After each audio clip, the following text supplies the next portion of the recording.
Since Joe Biden entered office, we've seen inflation skyrocketing, higher than any time in the last 40 years. And there's no aspect of inflation that is more painful for the American people than the inflation at the gas pump.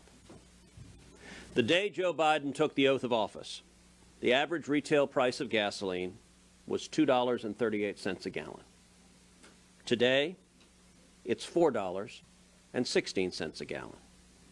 In some parts of the country, it has gone as high as $6.90 a gallon.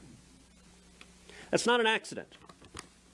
It is, in fact, the intended effect of political decisions made by Joe Biden and Kamala Harris and Chuck Schumer and Nancy Pelosi.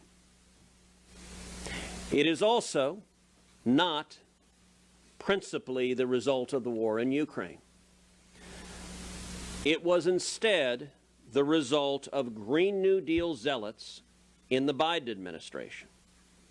Before Putin's tanks had rolled into even 1 inch of Ukraine, gasoline prices had already risen 48% because of Biden's misguided policies. Just like with inflation, the administration has had 5 stories on inflation. First, they said it didn't exist. Don't believe your lying eyes. Then they said it's transitory. It exists, but it's going away soon. Their third explanation was it's a high-class problem, whatever that means. Their fourth explanation was, yes, it exists. No, it's not transitory, but it's a good thing. Inflation is a sign of just how well the economy's going. And now they've settled on Putin, Putin, Putin. Blame it all on Putin. Every Democrat has that talking point. Well, you know what? The person principally responsible for the price at the pump is Joe Biden. Here's what Joe Biden promised in the campaign for president. He said, quote, no more drilling on federal lands, no more drilling, including offshore, no ability for the oil industry to continue to drill, period. Ends. He told you what he was going to do, and he did it. When it costs you $100 to fill the tank of your truck, that's Joe Biden's fault. When it costs $100 to fill the family's minivan, that's Joe Biden's fault. A whole series of policies. On day one, he canceled the Keystone Pipeline. The next week, he stopped all federal oil and gas leases, stopping development on what produces 24% of the nation's energy. On May 7th, Biden's Interior announced plans to take 30% of U.S. land out of production. On June 1st, Biden repealed leases on the North Slope of Alaska, totaling 16 billion barrels of oil.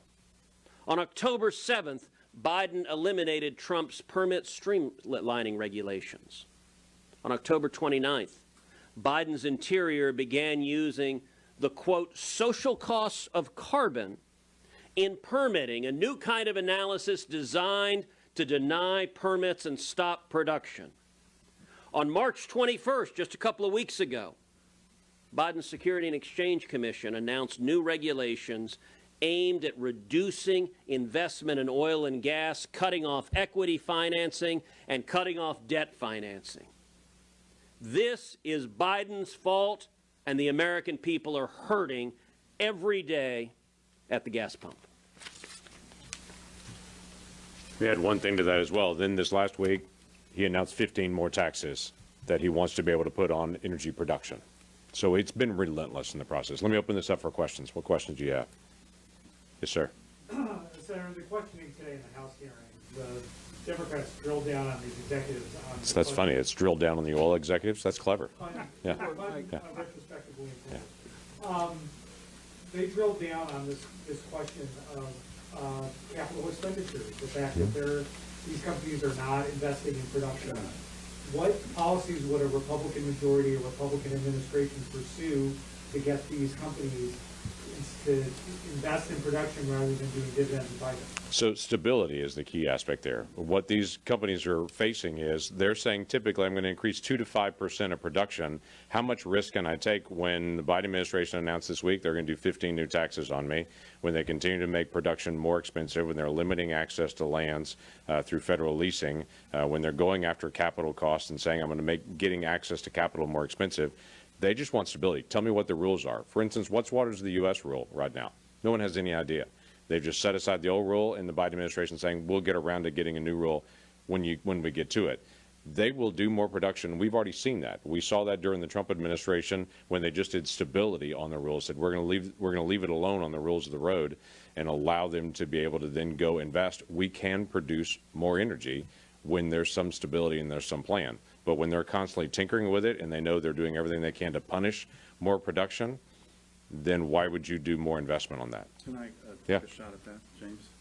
So it's the kind of flip back and forth policies and the show trial element of that hearing that in many ways is remarkable. They're saying you need to invest more in terms of capital.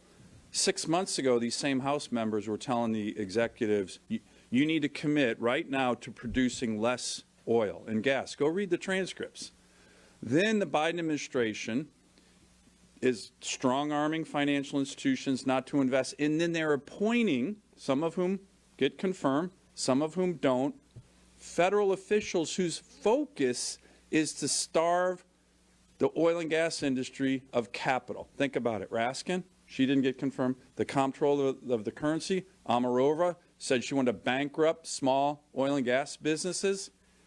And now you have the SEC chairman. Some of us talked to him. Hey, don't make your tenure all about starving capital to American energy companies. That was the one thing I focused on during his confirmation hearing. He said I wasn't going to do it. He did it. FERC, same thing. Go look at the hearing where Joe Manchin brought all 5 FERC commissioners 3 weeks ago in front of the ENR committee.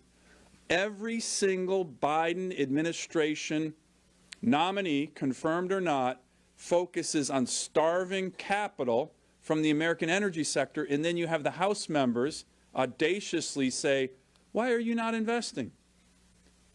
It is, to Ted Cruz's point, it is purposeful policy. And if you listen to Gina McCarthy and John Kerry, who, by the way, they've kind of put in a closet. You ever notice that? Now that the Ukraine war has broken out, they're like, we really need to shut these guys up. Thank God.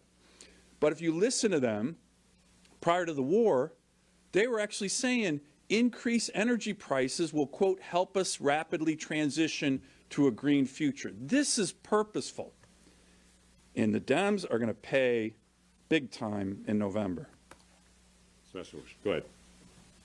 Yeah, so a lot of the oil company CEOs at the hearing are saying, policy is part of it, but they're having manpower. That's right. There's supply chain element, just like all aspects of this economy. And you guys kept mentioning supply and demand, right? I mean, I think a lot of people think, unless I speak with, prices, were high because people were back from the pandemic and driving, and supply couldn't keep up in time. So, is there a risk you're kind of, exaggerating Biden's role? I would only say, It's more nuanced. There's a lot at play. the price of oil is always nuanced, and the challenge of it, what's happening at the price of the pump. We're not trying to oversell. We're just stating the facts that we've seen the last 14 months from the Biden administration. This is purposeful, deliberate policy to reduce the production of American energy. When the Biden administration sees the prices go up and he immediately goes to OPEC and to Russia and says, can y'all produce more? That was a deliberate decision to say, we don't want more production here. We want more production there. What he's putting on with FERC, what they attempted to do, that actually we pulled back in the ENR committee with FERC to be able to make it harder to be able to do natural gas pipelines, harder to do natural gas exports. That's a deliberate policy piece. Now, there are other issues as well. A lot of the downhole pipe for drilling comes from Ukraine.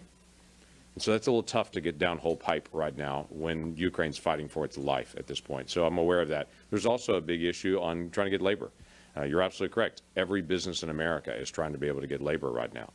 So all of those are realities of production. But everybody, when they're looking to be able to invest, what they're going to do in the next level, or what they're going to do on federal lands, if they're heavily invested into federal lands, like it is in the West, and they're trying to figure out what they're going to do next, there's no predictability in that. And when there's no predictability, it drives it up. The flip side of this, by the way, I've already heard some folks in the Biden administration say he's announced this 180 million barrels of release, and look, the price has already gone down. Okay, number one, there is no release that's actually occurred yet. They've announced it. There's no release that's actually occurred. What is affecting the worldwide price, where we've seen some of the price drop down, is because China's in another lockdown. When China went into lockdown on March the 28th, we saw the price start to be able to drop a little bit. He announces he's going to do 180 million barrels release on March the 31st.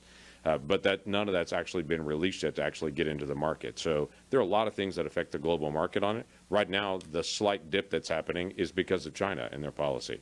The challenge is to be able to get their downhole pipe from Ukraine, or maybe from other aspects of labor policy. But there's no question the Biden policies were designed to drive up the price of energy. That's it. You know, there's no doubt there are a lot of factors that affect gas prices.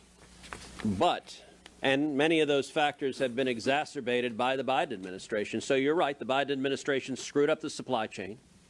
They've done things like put vaccine mandates that have reduced the number of truck drivers that are on the road, that have reduced the number of longshoremen unloading containers, have reduced the ability for the supply chain to work. So yes, they've screwed up other aspects of the economy. But your question was, are we overstating the consequences? Let me point out, Biden promised he would do this, and every single policy they've implemented has been directed at doing this. Here's what Biden said again, quote, no more drilling on federal lands, no more drilling, including offshore, no ability for the oil industry to continue to drill, period, ends. That was his promise. I read 7 or 8 different policies. I could have read about 30 of them. They've systematically taken land off of being available for drilling. They've shut down new offshore drilling. Together, that comprises 24% of production. The high point under the Trump administration was 13 million barrels a day. It's down at 11.5. That's 1.5 million barrels a day less that's being produced. They're doing what they promised to do. And I got to say, the kangaroo court that's playing out in the House is particularly amusing, because you have Democrats yelling at oil companies, why aren't you investing more capital? When every single nominee from the Biden administration has laid out their objective to starve the energy industry of capital. The SEC is trying to cut off equity funding. The banking regulators are trying to cut off debt funding. If you have no capital, you can't drill.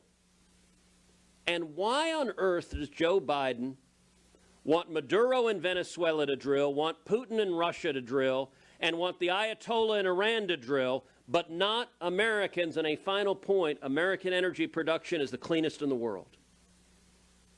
So their irrational Green New Deal policies are hurting the environment. They're not only driving the price of gas up at the pump, but we're relying more on dirtier oil and gas from foreign countries than cleaner oil and gas from the United States, because these are zealots.